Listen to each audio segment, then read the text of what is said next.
आजादी के महज 28 साल बाद ही देश को तत्कालीन प्रधानमंत्री इंदिरा गांधी के फैसले के कारण आपातकाल के दंश से गुजरना पड़ा, जिसे देश का काला अध्याय भी कहा जाता है।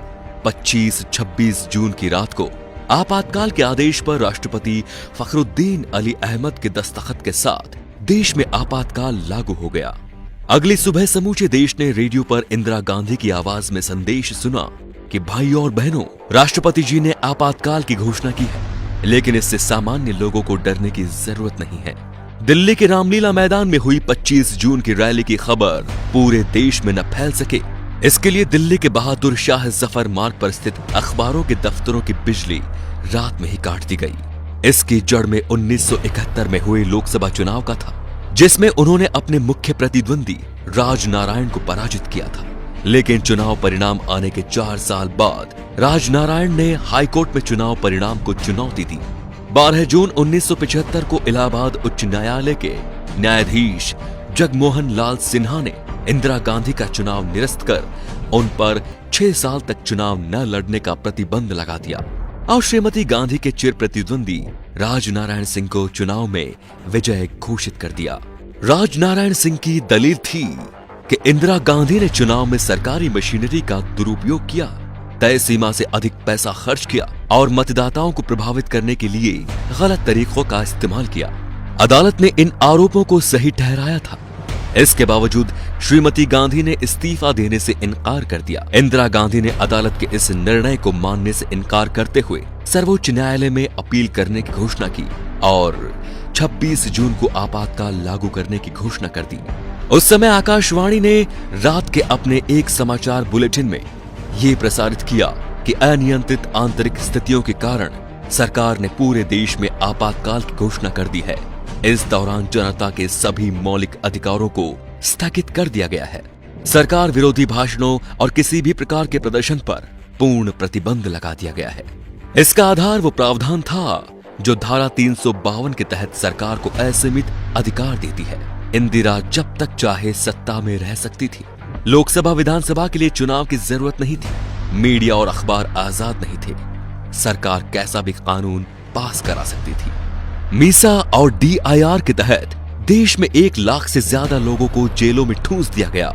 आपातकाल के खिलाफ आंदोलन के नायक जयप्रकाश नारायण की किडनी कैद के दौरान खराब हो गई थी। देश के जितने भी बड़े नेता थे, सभी के सभी सलाखों के पीछे डाल दिए गए।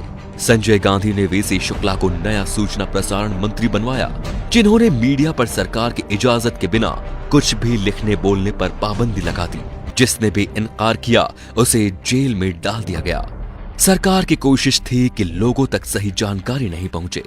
उस कठिन समय में नरेंद्र मोदी और RSS के कुछ प्रचारकों ने सूचना के प्रचार प्रसार की जिम्मेदारी उठा ली। इसके लिए उन्होंने अनोखा तरीका अपनाया। संविधान, कानून, कांग्रेस सरकार की ज्यादतियों के बारे में जानकारी देने वाले साहित्य गुजरात से दूसरे राज्यों के लिए जाने वाली ट्रेनों में रखे गए।